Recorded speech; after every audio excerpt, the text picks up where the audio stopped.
नमस्कार दोस्तों, आज हम लोग देखेंगे सीटेट जुलाई 2024 से संबंधित सोशल साइंस के क्वेश्चन जो प्रीवियस क्वेश्चन आ चुके हैं उसके बारे में हम लोग आज देखेंगे। तो चलिए देखते हैं। पहला क्वेश्चन है, निम्न कथनों पर विचार कीजिए। पहला ऑप्शन है, भौतिक मानचित्र के अंतर्गत पर्वत, पठार, मैदान, नदियाँ, महासागर आदि को दर्शाया जाता है। जो बिल्कुल क्या है, सही है। राजनीतिक मानचित्र के अंतर्गत राज्यों, नगरों, शहरों एवं गांव के सीमाओं को दर्शाया जाता है। तो ये भी मित्रों क्या है, सही है। थीमेटिक मानचित्र के अंतर्गत सड़क मानचित्र, वर्षा मानचित्र, वन तथा उद्योग आदि को दर्शाया जाता है। ये भी आपका सही है। मानचित्र के 3 घटक दूरी, दिशा और प्रतीक होते हैं। तो ये भी क्या है मित्रों, सही है। तो इसमें चारों ऑप्शन मित्र आपके क्या हैं, सही है। नेक्स्ट क्वेश्चन है, पृथ्वी के संबंध में कौन सा कथन सत्य है। पहला ऑप्शन है, पृथ्वी का अपने अक्ष पर घूमना घूर्णन कहलाता है। जो बिल्कुल क्या है, सही है। सूर्य के चारों ओर एक स्थित कक्ष में पृथ्वी की गति को परिक्रमण गति कहते हैं। ये भी क्या है, सही है। मित्रों, पृथ्वी अगर अपने अक्ष पे चारों ओर घूम जाती है तो उसको हम क्या कहते हैं, घूर्णन।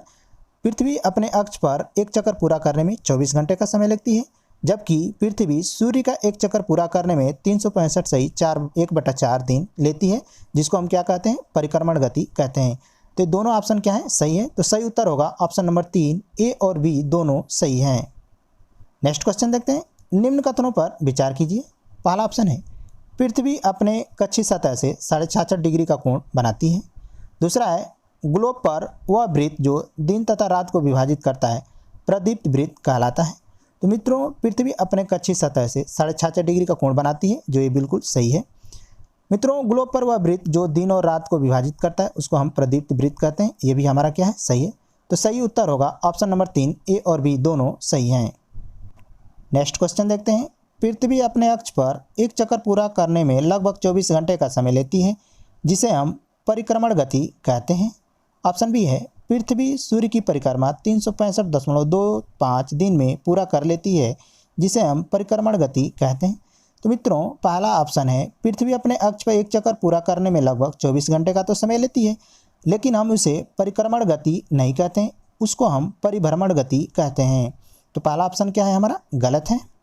दूसरा करें, पृथ्वी सूर्य की परिक्रमा 365 से 1/4 दिन में पूरा कर लेती है, जिसको हम क्या कहते हैं, परिक्रमण गति कहते हैं। तो ऑप्शन बी सही है। तो सही उत्तर होगा ऑप्शन नंबर 2, केवल बी सही है। नेक्स्ट क्वेश्चन देखते हैं, निम्न कथनों में से असत्य की पहचान कीजिए।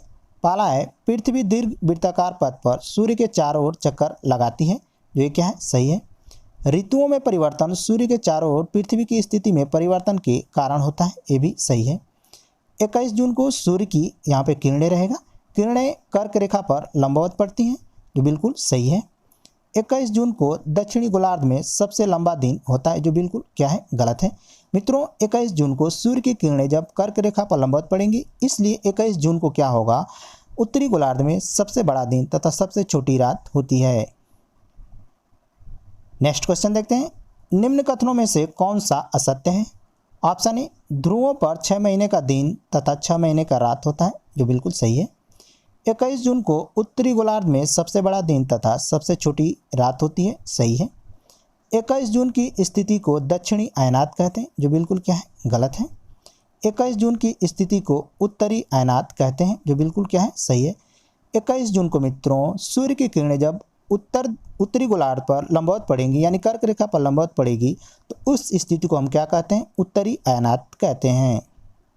नेक्स्ट क्वेश्चन देखते हैं, निम्न कथनों पर विचार कीजिए। पहला ऑप्शन है, 22 दिसंबर को दक्षिणी ध्रुव की तरफ झुका होता है, जिससे मकर रेखा पर सूर्य की किरणें सीधी पड़ती हैं। ये बिल्कुल सही है। 22 दिसंबर को दक्षिणी गोलार्ध में सबसे बड़ा दिन तथा सबसे छोटी रातें होती हैं। ये बिल्कुल सही है। 22 दिसंबर की स्थिति को दक्षिणी अयनात कहते हैं। जो बिल्कुल सही है। मित्रों, 22 दिसंबर को दक्षिणी ध्रुव सूर्य की तरफ क्या होता है, झुका होता है, जिसके कारण सूर्य की किरणें मकर रेखा पर लंबवत पड़ेगी, इसलिए उत्तरी गोलार्ध में सूर्य का प्रकाश सबसे अधिक मिलेगा, इसलिए उत्तरी गोलार्ध में सबसे बड़ा दिन और सबसे छोटी रातें होती हैं। तो 22 दिसंबर की स्थिति को हम दक्षिणी गोलार्ध में दक्षिणी अयनात कहते हैं। तो मित्रों, इसमें तीनों कथन क्या हैं, सही हैं। नेक्स्ट क्वेश्चन देखते हैं, निम्न कथनों पर विचार कीजिए। पहला ऑप्शन है, 21 जून तथा सितंबर को सूर्य की किरणें भूमध्य रेखा पर लंबवत पड़ती हैं। जो बिल्कुल क्या है, गलत है। 21 जून तथा सितंबर को पूरे पृथ्वी पर दिन और रात बराबर होता है, इसे हम क्या कहते हैं, विषुव कहते हैं, जो बिल्कुल गलत है। मित्रों इसमें दोनों कथन क्या है, गलत है। मित्रों 21 मार्च और 23 सितंबर को सूर्य की किरणें भूमध्य रेखा पर क्या होती हैं, लंबवत पड़ती हैं। यहाँ 21 जून ना होकर के क्या होगा, 21 मार्च होगा। तो 21 मार्च और 23 सितंबर को सूर्य की किरणें भूमध्य रेखा पर लंबवत पड़ेंगी, इसलिए 21 मार्च और 23 सितंबर को पूरे पृथ्वी पर दिन और रात क्या होता है, बराबर होता है, जिसे हम क्या कहते हैं, विषुव कहते हैं। तो मित्रों यहाँ 21 जून ना होकर के क्या होगा, 21 मार्च होगा, इसलिए ये दोनों कथन क्या है, गलत हैं। नेक्स्ट क्वेश्चन देखते हैं, निम्न कथनों में से कौन सा कथन सत्य है। पहला है 23 सितंबर को उत्तरी गोलार्ध में शरद ऋतु होता है, जबकि दक्षिणी गोलार्ध में बसंत ऋतु होता है, जो बिल्कुल क्या है, सही है। 21 मार्च को उत्तरी गोलार्ध में बसंत ऋतु एवं दक्षिणी गोलार्ध में भी बसंत ऋतु होता है, जो क्या है, गलत है। मित्रों 21 मार्च को उत्तरी गोलार्ध में तो बसंत ऋतु होता है, लेकिन दक्षिणी गोलार्ध में क्या होगा, शरद ऋतु होगा, इसलिए यहाँ पे क्या है, ऑप्शन नंबर बी गलत है। नेक्स्ट क्वेश्चन देखते हैं, निम्न कथनों पर विचार कीजिए। पहला है पृथ्वी की घूर्णन गति के कारण दिन और रात होता है, जो बिल्कुल क्या है, सही है। पृथ्वी के परिक्रमण गति के कारण ऋतु परिवर्तन होता है, जो बिल्कुल क्या है, सही है। तो ये तो मित्रों थे सी टेट से संबंधित महत्वपूर्ण क्वेश्चन। मिलते हैं अगले वीडियो में, तब तक के लिए नमस्कार।